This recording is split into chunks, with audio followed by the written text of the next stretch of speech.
sempre ho havíem viscut. La viticultura, la vinya, el fer vi, i després tota la vida jo des de petit que vaig créixer jo dintre d'un celler de Barcelona, no? De venda de licors i venda de vi, no? Llavors, bueno, vulguis o no, doncs, algú t'enganxa. Quan ho comentava als amics, diu, no, què? Ho vaig proposar a casa i bueno, al principi una miqueta reticents, però bueno, vol estudiar això, doncs escolta, endavant, si a tu t'agrada, doncs tira endavant. Total, doncs la família ja havia viscut, no, d'això. I llavors, bueno, va ser vindre cap a el que és aquí al Priorat, a la casa pairal.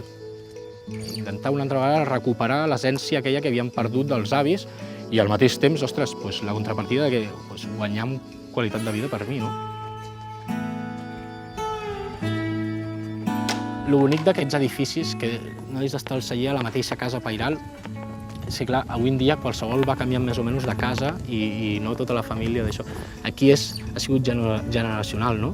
Dóna la sensació aquella de dir, ostres, ara estic jo, però és que abans estava el meu avi, no? I abans el seu pare, i bueno, doncs això t'omple, no?, en el fons, de dir, ostres, estic fent una cosa que ells antigament ja ho feien, no?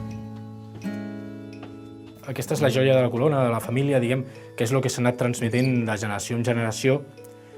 I ja la meva àvia deia que la seva àvia, que aquestes botes ja tenien més de 200 anys, no? I llavors s'ha anat passant d'una generació a l'altra fins a arribar aquí.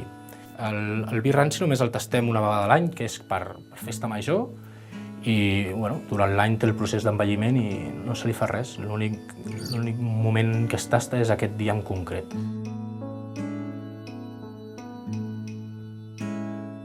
Penseu que el repte quan vaig sortir jo d'estudiar enologia és dir, ostres, vaig a fer una cosa que m'agradi a mi. El que no volia era dir, vaig a fer alguna cosa encarat a masses, a dir, ostres, no, era canviar el xip. El que feia la família estava molt bé, el que passa que ho hem d'adaptar al dia d'avui. Perquè, clar, tenim un mercat global, amb la qual cosa, clar, hem de buscar productes que siguin, si més no, diferents i de bona qualitat. I la manera de competir és canviar el xip i intentar buscar la qualitat absoluta.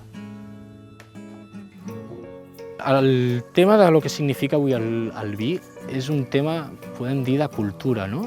Si tu et culturitzes amb el vi, doncs tu saps diferenciar què t'agrada més, amb què disfrutes més, les mancances que té un vi, quines són les virtuts, i això és bo, que la gent es culturitzi. Llavors és la manera de que valori molt més l'esforç que estàs fent al darrere.